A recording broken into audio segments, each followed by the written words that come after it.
temos um ligamento aqui, que por isso que nós chamamos de patelofemoral, né? O fêmur patelar medial, que ele justamente sai aqui do epicôndilo medial do fêmur, se insere aqui medialmente na patela. Ele é passivo, né? É um ligamento, não é músculo.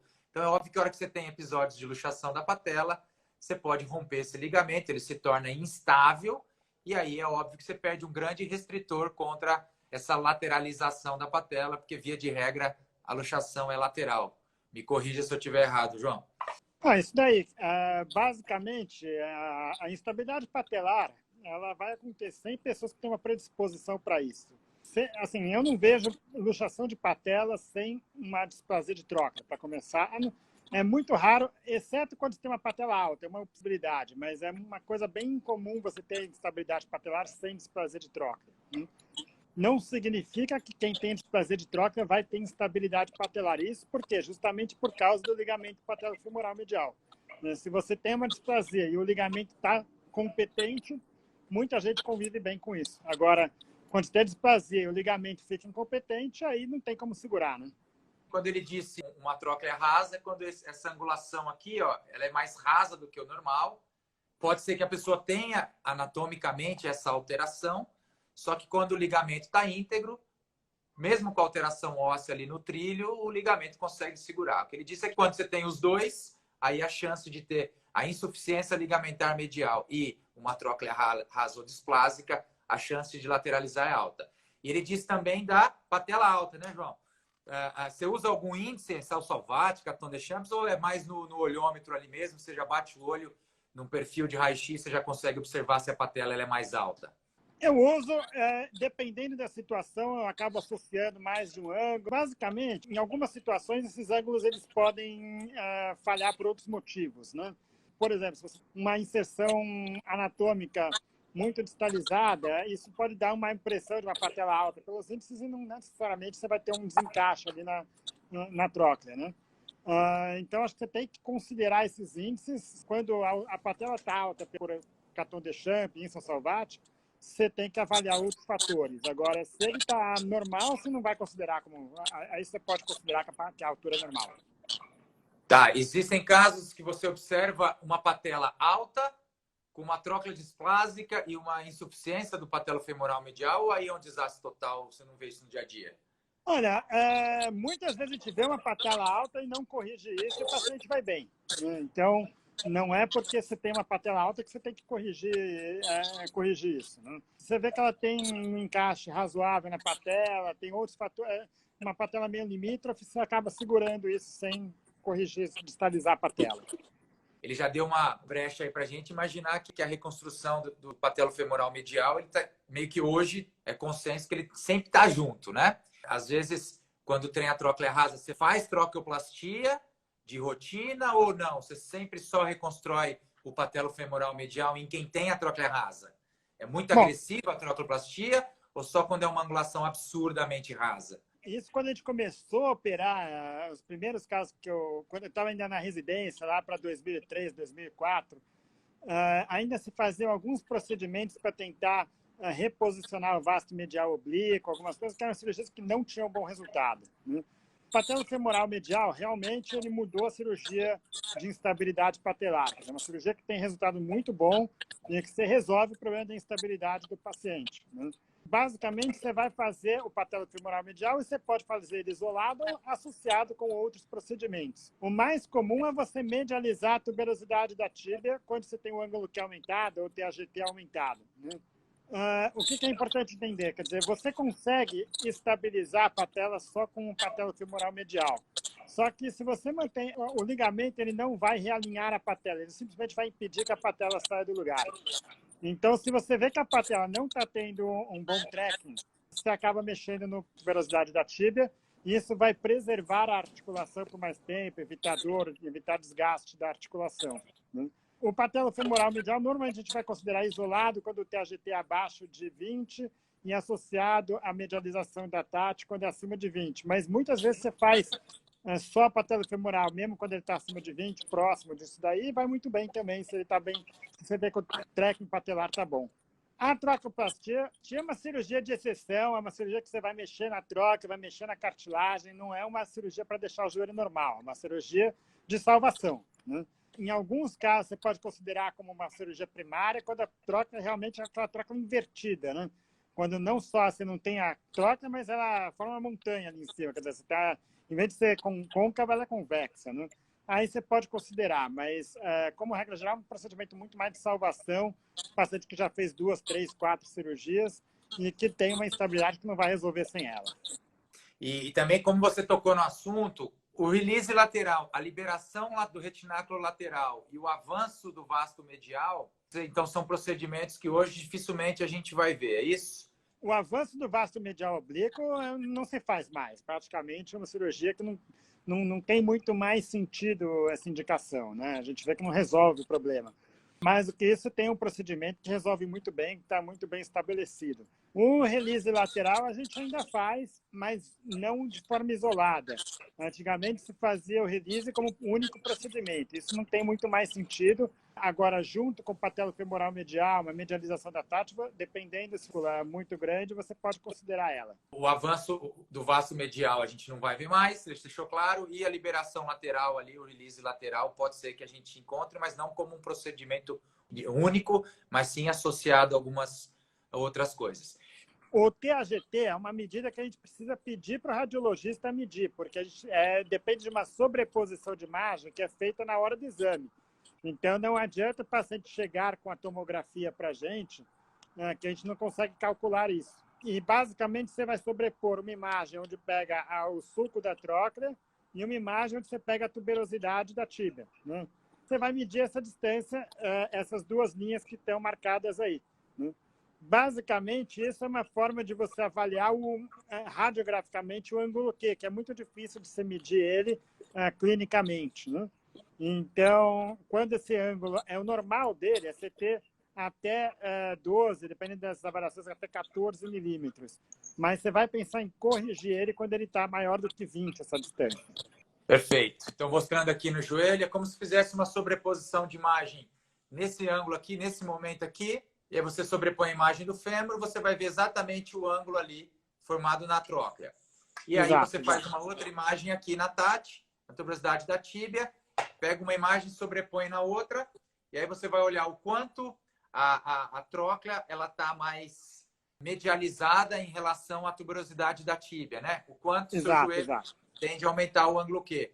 Ou seja, você consegue presumir o quanto você está jogando a patela para a lateral, o quão vai ser necessário aí. Então, se de 12 a 14 milímetros ele considerou limítrofe, mas se tiver aí 2 centímetros de lateralização desse ângulo da reta ali formado entre o fundo troclear e a tuberosidade da tíbia, quer dizer que vai precisar mexer aqui distalmente, é isso? Exato, exato. É importante entender que essa medida ela precisa ser bem feita. Você precisa escolher o corte certo na tróclea e o corte certo na tuberosidade da tíbia, né? Então, existem parâmetros, acho que não cabe aqui muito discutir quais são os parâmetros para se avaliar na imagem, mas não é incomum a gente pegar essa medida com corte escolhido errado, né? Já peguei caso que com medida de TAGT de 25, e aí a gente mandou refazer e estava de 20, né? Então, tem que ter esse cuidado daí. E aí, quando realmente você tem aí um TAGT de 21, 22, 20, você faz o realinhamento distal, que é a técnica de trilar ainda, essa que você utiliza? Então, abaixo de 20 a gente não corrige, né? Tá. A gente vai corrigir acima de 20, mas aí também a gente tem que considerar alguns outros fatores, né? Por exemplo, a gente teve uma paciente que tem 35 anos, ela teve uma luxação com 25, ficou quase 10 anos sem luxar, teve uma luxação ano passado, teve mais uma agora, né? Ela ficou até agora bem com isso. Tem um TAGT de 22. A gente vai mexer só no patelofemoral medial, não vamos mexer distal, que é uma cirurgia mais agressiva, né? Mas não estaria errado a gente mexer na TAGT dela, né? Não vamos corrigir abaixo de 20. Acima de 20, a gente pode corrigir, né? Então, se um fisioterapeuta pegou e recebeu um paciente lá na clínica dele que apareceu, ele não teve contato, ele não sabe, operou no SUS, ele não sabe quem operou. Como é que ele pode ver ali só pela cirurgia, pela incisão, se teve o realinhamento distal ou se teve aqui uma reconstrução do patelofemoral medial, ou se teve um release lateral. Como é que ele observa isso? Sempre que tiver uma incisão inferior aqui, é porque fez o realinhamento distal, ou não necessariamente a mesma incisão daqui dá para usar aqui? Não, não necessariamente. Por quê? Porque para fazer o patelofemoral medial, a gente usa um enxerto, né? E existem algumas opções de enxerto, e normalmente a gente tira o enxerto.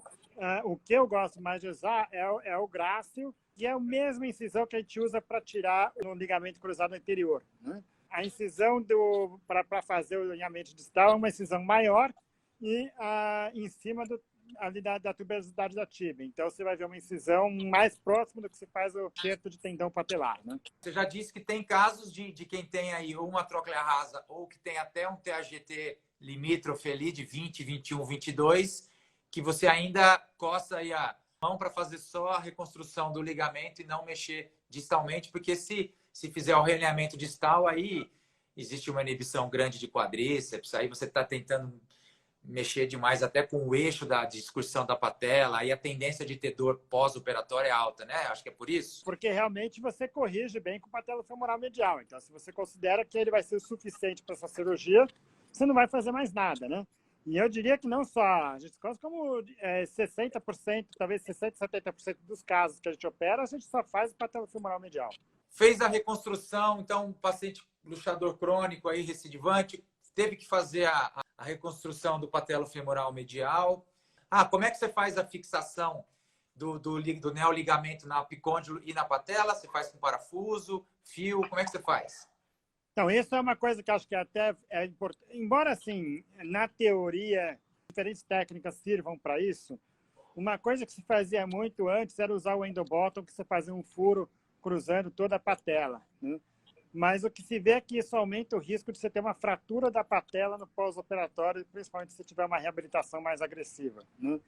Atualmente, a gente vê muito pouco o uso do endobottom para fixação na patela. O que mais se usa é a âncora, né? A âncora já não tem esse problema, então você não vai ter risco de uma fratura de patela, né? Então, basicamente, te faz uma incisão para tirar o enxerto, mais como tendão flexores de ligamento cruzado anterior, uma incisãozinha na parte medial da patela, onde a gente vai prender uma âncora e prender o ligamento, uma incisão de mais ou menos 1 a 2 centímetros, passa esse enxerto por baixo da pele e vai prender na inserção ali do fêmur, já próximo ali do ligamento colateral medial, mais ou menos. Vamos pensar em cuidados pós-operatórios, que é muito importante a gente respeitar quem botou parafuso. Então, o ideal é que você tenha o contato com o cirurgião de joelho para que você saiba ali, principalmente, não que ele tenha que nos falar o que fazer no dia a dia, mas pelo menos alguns pontos-chave, que eu acho que é em cima desses pontos-chave que a gente vai montar um programa de reabilitação. Como é que funciona na tua cabeça o pós-operatório imediato? Você tem um ponto isométrico, né? Eu imagino que tenha um momento, uma angulação do joelho específica que corresponde ao momento que você faz a fixação, que é o ponto isométrico. Qual é a angulação do joelho que você fixa? Isso é lenda? Isso existe? Tem uma angulação certa? E em cima dela, quais os movimentos em termos de ganho, de amplitude pós-operatório que você acha que a gente deveria segurar, pelo menos no primeiro mês, nas primeiras 6 semanas? Primeira coisa, no ato cirúrgico, quer dizer, quais são os pontos que a gente considera importantes? Quer dizer, a primeira coisa é a tensão no ligamento. O ligamento ele não pode nem ficar muito apertado, porque senão dá dor e limitação de mobilidade, e não pode ficar frouxo para não luxar de novo, né? E o segundo ponto é o posicionamento, principalmente no fêmur, né? Quer dizer, a patela é difícil você errar. Agora, o fêmur, a gente vê ele mal posicionado. E a gente sempre tem os critérios para isso, a gente testa antes de fixar para ver se a posição que a gente encontrou está boa. Teoricamente, é uma posição isométrica, né? O segundo ponto, você não deve fixar em extensão. Por quê? Porque em extensão a patela está fora da tróclea. Então, você não tem controle sobre a tensão que você vai dar no ligamento. Então, normalmente, a gente coloca mais ou menos 30 a 40 graus de flexão, porque ali a patela já encaixou na tróclea, e aí você consegue dar a tensão. Quantos graus? Quantos graus, não? 30 a 40 graus tá bom, né? Tá. Porque ali a patela já encaixou na tróclea, teoricamente você está ali seguro e a mobilidade dali para frente vai bem também, né? Tá. No pós-operatório, né? Aí você vai ver, precisa restringir a mobilidade, mas Aí eu até queria saber de você o que você acha, mas eu vejo mesmo, por que você tem que restringir a mobilidade no pós-operatório? Quer dizer, a patela, ela luxa, como? Ela luxa na extensão. Né? Onde que você coloca o ligamento em risco? Quando ele está em extensão, não é quando ele está em flexão. Né? Então, acho que assim, eu não vejo por que segurar. Eu acabo falando para fazer até 90 por uma questão muito de dor, de mobilidade. Acho que é importante trabalhar a mobilidade respeitando a dor para você não ter mais inibição de quadríceps. Né? Mas, dentro do conforto do paciente, uma mobilização passiva, eu acho que vai bem. Eu libero até 90 graus para depois progredir, mas, assim, não me incomoda se ele passar de 90 graus. Concordo demais contigo. A única coisa que a gente fazia na época, que a gente reabilitava muito, fazia um taping, uma bandagem para tentar evitar a lateralização, principalmente quando eu ia fortalecer quadríceps nos últimos graus de extensão. Porque a gente sabe que nos últimos graus ela vai começando a descolar ali, é uma angulação que machuca um pouco que pressiona demais a cartilagem. A gente fazia uma bandagem para tentar puxá-la medial, mas é porque tinha pouca coisa, né? A gente começou a estudar isso em 15 anos. Começou a reabilitar os primeiros. Na época não tinha critério. Hoje já tem uns 3, 4 protocolos aí que a gente segue, muito bons, que pelo menos te dá norte, assim. E aí, em relação à amplitude, é muito da questão álgica, muita questão de dor, muito mais até do que falar que você vai estirar o ligamento e deixar ele frouxo, como no LCA pode acontecer. Ali não. Então, concordo contigo aí que é mais do controle da dor. Você costuma colocar um brace para liberar a descarga de peso? Ou você libera total, só restringe a descarga de peso parcial? Tem que lembrar que o pós-operatório, o paciente apresenta uma inibição quadriceptal.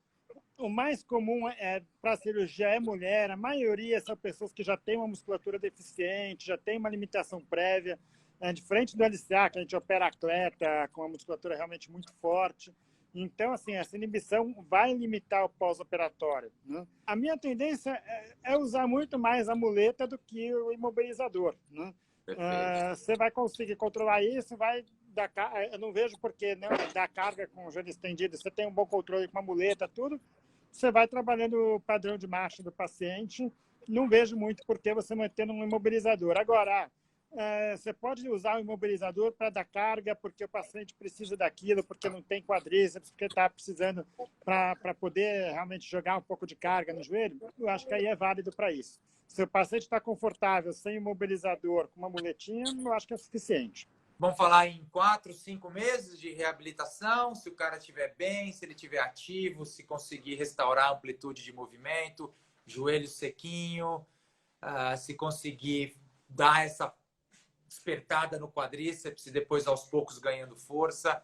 Angulação de proteção, a gente trabalha muito cadeia aberta 90 a 45. Quando o cara já está tirando as duas muletas, a gente trabalha com descarga de peso, os agachamentos mais curtos aí de 0 a 45 graus. Passando mês a mês, a gente vai aumentando a amplitude. 4, 5 meses, você acha que é um bom tempo para retorno a uma atividade física? Segura um pouquinho mais, deixa próximo do LCA aí, 6, 7 meses. Ou se o cara tiver seus 4 meses, 5, e tiver com uma boa reabilitação, não digo nem reabilitação, uma boa condição funcional, você acha que dá para a gente ir liberando? O que você acha? Você é mais conservador? Ou você acha que tem que acelerar um pouquinho se o cara estiver funcional ali, estiver bem? É uma discussão que eu acho que é muito parecida até com a ligação do ligamento cruzado anterior, com uma diferença. Né? O ligamento patelofemoral, a gente não deixa ele tenso, ou seja, ele está evitando simplesmente que a patela desloque quando está numa situação de risco. Então, assim, é simplesmente proteger para evitar uma lesão do patelofemoral medial. Né? Não vejo uma situação que não é do ligamento cruzado anterior, onde o atleta está realmente num risco de movimento de torção muito maior. Né? E mais do que o tempo de retorno, a gente tem que seguir critérios. Né? Então, assim, essa restrição no começo de angulações de proteção, tudo, é muito mais para você evitar a dor do que para proteger o ligamento patelofemoral. Quer dizer, é muito comum essa associação de dor e instabilidade. E se você não tiver essas restrições que você está falando, o paciente vai ter dor. Agora, no momento que você ganhou mobilidade, você vai trabalhar força. Você está com força, você fez um teste isocinético, um teste de dinamometria manual, tá bem equilibrado. você vai trabalhar mais as mudanças de direção, salto, como você faria numa patelofemoral. Se você tem um bom padrão de movimento, se você tem um bom equilíbrio, uma boa propriocepção, você faz um rope test e está bem equilibrado, aí é a hora de você vai pensar em voltar. Eu acho que até o critério de retorno esportivo é muito parecido com o cruzado anterior. Então, muitas vezes você atrasa um pouco o retorno, mas não é ficar parado. O que a gente vê muito é pacientes que estão totalmente desequilibrados, desbalançados, e aí vai querer voltar. Isso não pode. Se você tiver uma boa reabilitação e tiver todos os critérios de retorno, você pode retornar. Aí, eu diria que com 4, 5 meses de pós-operatório, isso dá para retornar muito bem. Quando tudo corre da melhor forma, né? Óbvio que a gente fica feliz e a gente trabalha. Você trabalhou e a gente trabalha para que tudo flua da melhor forma e a pessoa volte às suas atividades. Mas a gente sabe que existe um percentual de pessoas que não vão evoluir bem. Quais são as consequências não agradáveis aí de quando dá errado, o que pode dar? Quando é lesão condral, mas aí nem tanto, óbvio, não pela cirurgia em si, mas as luxações recidivantes aí, você pode ter lesão condral. Enfim, o que a gente pode encontrar ali na reabilitação naqueles 3, 4, 6 meses que pode gerar dor, gerar déficit funcional? Você acha que a lesão condral é a mais importante? Quando você percebe isso no intraoperatório, você já faz alguma coisa para cartilagem, perfuração, microperfuração, você põe... Enfim, o que você faz com isso? Ou se existem outras mais comuns, diga pra gente. Bom, então, a cartilagem, realmente, o problema da cartilagem da patela é muito comum, né? É mais comum em quem tem instabilidade da patela. Eu acho que o primeiro ponto que é preciso entender, as pessoas falam muito que grau que está a lesão, né?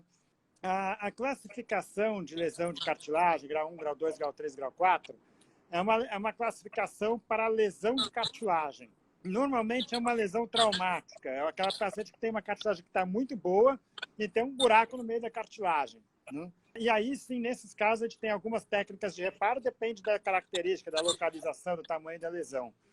Agora, o mais comum na patela, a gente vê já um desgaste na patela, que é o que a gente chama de condromalácia, aquela cartilagem que está toda ela comprometida, né? Às vezes não é nem uma lesão profunda, mas você não tem um ponto de lesão. Toda ela está mais comprometida e isso pode gerar dor.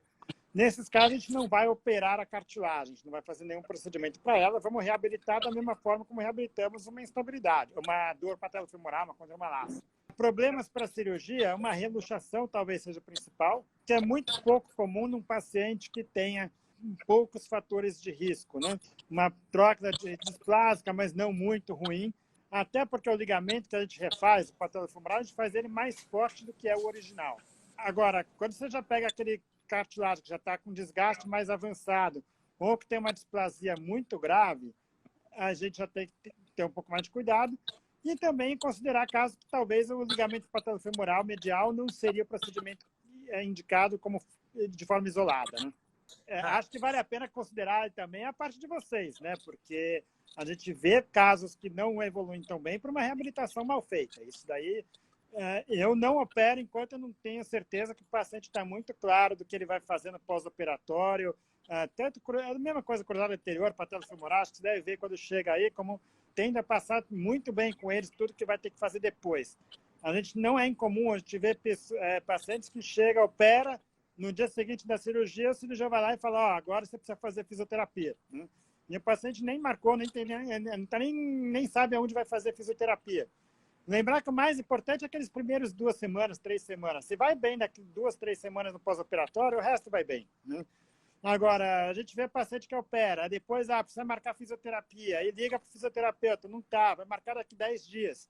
Esse paciente ele não vai evoluir bem, porque ele vai perder o momento, o ouro da reabilitação aí, né?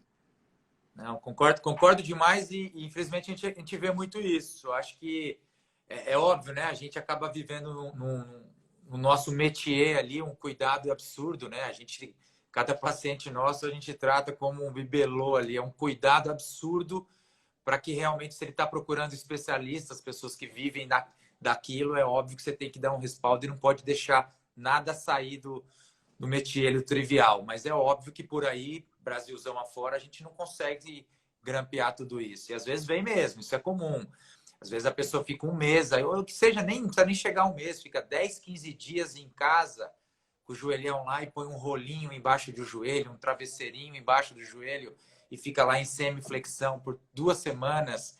E aí, cápsula, se bem que não tem tanta lesão de cápsula, mas o próprio edema que forma no joelho, fica difícil ganhar extensão, começa a dar fibrose, começa a perder amplitude, e ele gera dor e inibe mais o quadríceps. Aí o cara vem com o quadríceps, parece uma geleia, não tem ativação. Cara, depois você demora às vezes 2, 3 meses para botar esse cara de novo no prumo, trazer ele para dentro do protocolo, quando consegue. Então, esse acompanhamento pós-imediato eu acho fundamental, porque é muito isso que ele falou. É impressionante como o feeling que a gente vai tendo, quando 2, 3, não quer dizer que seja 100%, mas 2, 3, 4 semanas a coisa está evoluindo bem, é aquele paciente que você tem que até segurar, porque se deixar ele vai querer ir muito rápido, esse evolui super bem. E quando dá para enroscar, 2, 3 semanas você já percebe, nossa, mas o joelho só incha, esse feeling a gente vai tendo cada vez mais. Por isso que eu estava lendo uma revisão sistemática da American Journal of Sports Medicine em 2020, revisão sistemática mostrando que até concluindo que a taxa de retorno ao esporte é alta, é relativamente alta em quem faz a reconstrução do patela. A gente sabe que a American Journal e JSM, eles publicam muito trabalhos em atletas, né? Então, a reconstrução ligamentar em atletas, ela acaba dando um bom retorno ao esporte. Você concorda com isso? É isso que você vê? Ou acaba dificultando muito o retorno ao mesmo nível pré-lesão? O padrão do paciente que opera o patelofemoral, na maior parte das vezes, não é o atleta, né? A gente vê isso muito, principalmente mulher, ainda meio pós-adolescência, que já vem com um problema mais prolongado, de falta de segurança. É diferente do cruzado anterior, que realmente tem, quando não é aquele perfil atlético, a gente já fica com o pé atrás, né? Agora, acontece quando a gente... E aí eu concordo, sim. Quer dizer, quando a gente tem um paciente que ele já tem um nível atlético prévio, teve a luxação de patela, operou, com patela femoral vai muito bem. Quando já tem que adicionar outros procedimentos, como a medialização da tática, aí você já está falando uma capacidade menor de retorno. Perfeito.